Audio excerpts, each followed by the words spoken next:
नमस्कार, मी विलास आव्हाड. आपण पाहताय AV9 एक्सप्रेस. मित्रांनो, 2024ची लोकसभेची ही निवडणूक अतिशय ऐतिहासिक होईल अशी एक मानसिकता आपली निर्माण झाली होती. आता काही लोकांची मानसिकता अशी होती की नरेंद्र मोदींना 400 पारचा आकडा गाठता येईल, ही मानसिकता सुद्धा काही लोकांची होती. आणि काही लोकांची मानसिकता ही होती की नरेंद्र मोदी तिसऱ्यांदा पंतप्रधान होणार नाही. कदाचित जी काही काँग्रेस निर्मित इंडिया आघाडी, जे काही 27-28 पक्ष आणि मग मिळून जी काही यांनी इंडिया आघाडी केली, त्या आघाडीला सुद्धा 272चा आकडा मिळू शकतो आणि नरेंद्र मोदी तिसऱ्यांदा पंतप्रधान होणार नाही, अशी एक दुफळी निर्माण झाली होती देशामध्ये. म्हणजे काही लोकांना असं वाटायचे की नरेंद्र मोदी 400 पारचा आकडा पार करतील आणि काही लोकांना असं वाटलं होतं की नरेंद्र मोदींना तिसऱ्यांदा पंतप्रधानच होता येणार नाही. अशा प्रकारचं शीतयुद्ध आपण हे जवळजवळ 5-7 महिन्यापासून पाहिलं. आता लोकसभेची निवडणूक संपली, निकाल आला आणि भारतीय जनता पार्टीला 272चा आकडा स्वतःच्या पक्षाला गाठता आला नाही. हे वास्तव आता आपल्याला स्वीकारावं लागेल आणि ते स्वीकारणं गरजेचं आहे. पण यामध्ये काही कमीपणा नाही आहे, कारण 2014 282 खासदार भारतीय जनता पार्टीचे होते आणि 2019 303 खासदार भारतीय जनता पार्टीचे होते. ह्या दोन्ही निवडणुकांमध्ये भारतीय जनता पार्टीला बहुमतापेक्षा जास्त आकडा मिळाल्यामुळे देशातल्या नागरिकांची, मतदारांची किंवा विरोधकांची सुद्धा नरेंद्र मोदींकडे पाहण्याचा एक दृष्टिकोन झाला की नरेंद्र मोदी मोठे नेते, नरेंद्र मोदींना बहुमताचं सरकार पाहिजे आणि नरेंद्र मोदींचा आकडा 300च्या खाली जो काही त्यांना किंवा 250च्या खाली तो दिसला तर भारतीय जनता पार्टीचे कार्यकर्ते, समर्थक यांना तर तो वाटलाच कमी. पण जी मानसिकता एक तयार झाली की नरेंद्र मोदींचा आकडा इतका छोटा होऊ शकत नाही, एक अपेक्षा तयार झाली. विरोधकांना सुद्धा असं वाटतं की नरेंद्र मोदींचा आकडा इतका छोटा होऊ शकत नाही. आता 272 आपल्याला सरकार बनवण्यासाठी आकडा लागतो. तो NDA आघाडी, जी काही राष्ट्रीय लोकतांत्रिक आघाडी आहे भारतीय जनता पार्टीची, त्या आघाडीला अतिशय मोकळ्या मनाने लोकांनी बहुमत दिले. आता ते जवळजवळ 4 तारखेला जेव्हा निकाल आला 293चा आकडा क्लिअर आहे. बहुमतापेक्षा 20-22 खासदार NDA कडे जास्त आहे. आणि आपण आता काल बघितलं की 10 खासदार सुद्धा जे काही अपक्ष म्हणून निवडून आलेले ते सुद्धा NDA मध्ये सामील झाले. म्हणजे आता नरेंद्र मोदींचा आणि NDAचा आकडा 303 झालाय. आता सरकारचं काय येणारच आहे, सरकार तर 4 तारखेलाच येणार आहे हे फिक्स झालं. कारण जे काही नरेंद्र मोदींनी याच्या अगोदरच NDA बनवलेली आहे आणि NDAचे पार्टनर यांनी बरोबर येऊन प्रचार केलाय, जागा शेअरिंग केली, कुठेही वाद झाले नाही आणि सगळ्या राज्यांमध्ये नरेंद्र मोदींचा फोटो लावून नरेंद्र मोदी सर्व राज्यांमध्ये इतर अलायन्सच्या सुद्धा उमेदवारांसाठी प्रचार केलाय. त्यामुळं बाहेरून ओढून ताडून काही बहुमत आणलंय, मग नरेंद्र मोदी जोडतोड करून काही पंतप्रधान होणार आहे अशी काही सिच्युएशन नाही आहे. पण आपल्याला जी गोष्ट बोलायची आहे की नरेंद्र मोदींचा ग्राफ, लोकप्रियता त्यांची कमी नाही झाली, पण काही राज्यांमध्ये अपेक्षापेक्षा अतिशय कमी जी काही जागा निवडून आल्या, मग त्यामध्ये महाराष्ट्र असेल, उत्तर प्रदेश असेल किंवा अगदी पश्चिम बंगाल असेल, थोड्याफार प्रमाणामध्ये राजस्थानने सुद्धा थोडी घाण घातलीच आहे.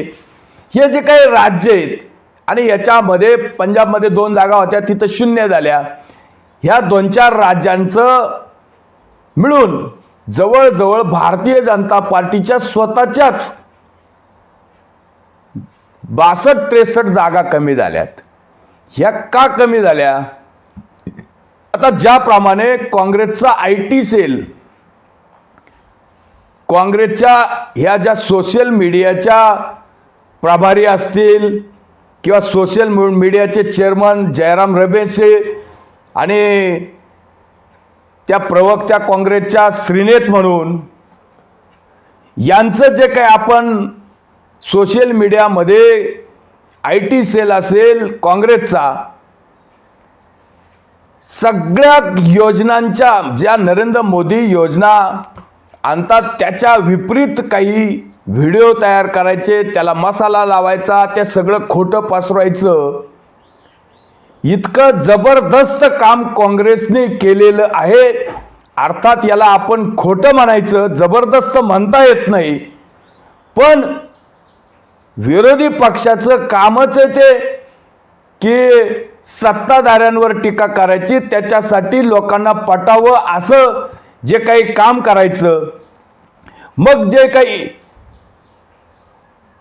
आपल्या विचाराचे यूट्यूबर असतील किंवा काँग्रेसच्या विचाराचे असतील, भारतीय जनता पार्टीच्या विचाराचे यूट्यूबर असतील, ते जेव्हा त्यांच्या विचार मांडतात, काही लोक राहुल गांधींचं समर्थन करतात आणि नरेंद्र मोदींना क्रिटिसाइज करतात. हे सगळे जे काही यूट्यूबर आहे यांचे जे काही मिलियनमध्ये व्ह्यूज आहे, हे कशामुळे?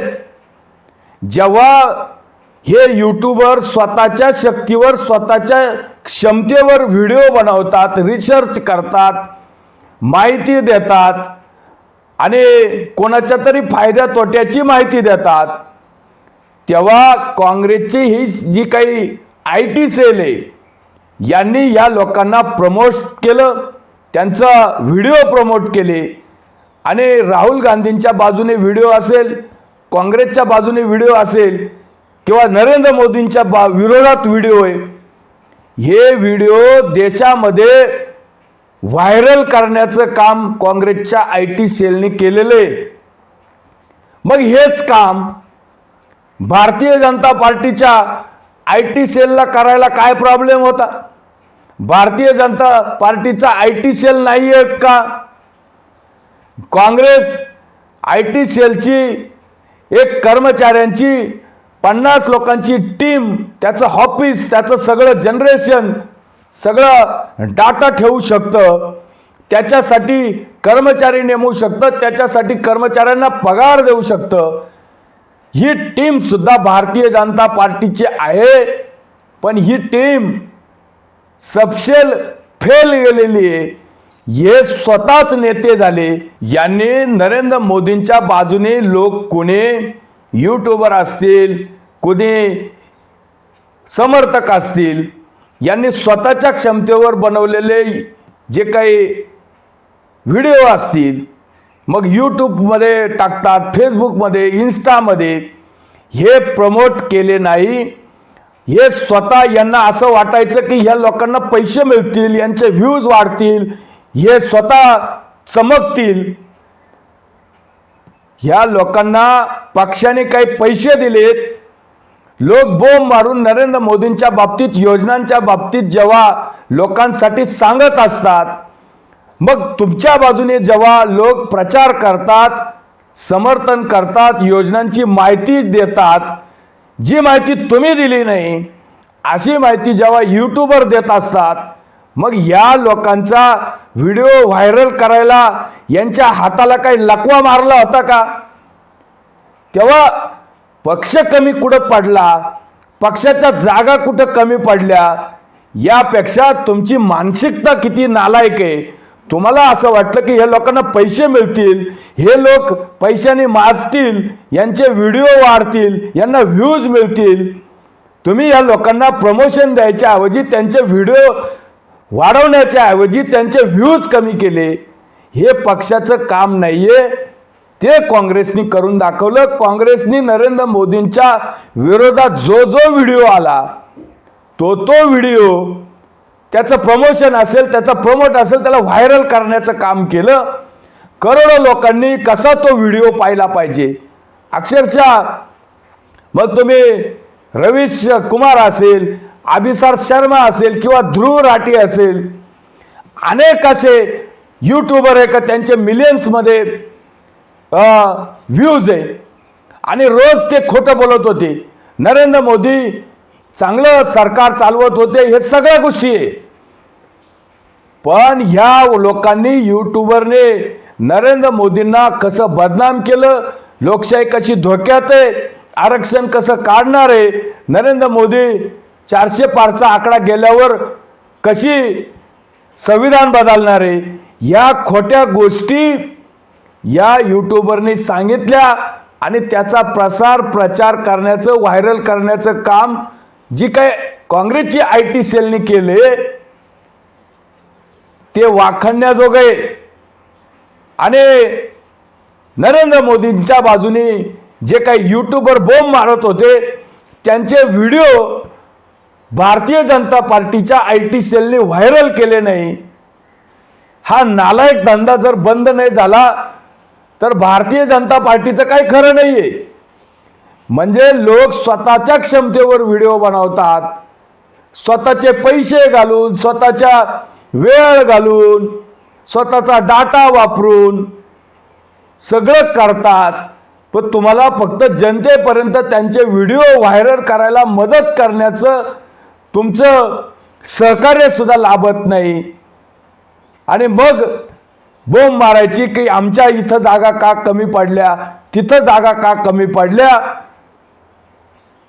सुधारलं तर ठीक आहे, नाहीतर मग परिस्थिती शेवटी सोशल मीडियाची आहे. जो पुढे असेल त्याची बातमी पसरते. आणि असंही एक म्हण आहे की खोटं हे गावभर फिरून येतं आणि सत्य सांगायला तुम्ही किती ओरडलं आणि नरेंद्र मोदींनी एकट्यांनी त्याचा किती प्रचार केला सभांमधून, पण त्याच्यासाठी जी जोड आहे, यूट्यूबर असेल किंवा जे काही सामाजिक कार्यकर्ते असतील, आमच्यासारखे जे काही कोणी नरेंद्र मोदींच्या समर्थनार्थ बोलत असतील, जर आमचे व्हिडिओज जर प्रमोट केले नाही तर लोकांपर्यंत सामान्याचा आवाज पोचणार नाही. इतकं तरी सहकार्य पक्षांनी दाखवलं तर मेहरबानी होईल. तुर्तास थांबतो. व्हिडिओ आवडला असेल तर लाईक करा, शेअर करा. धन्यवाद.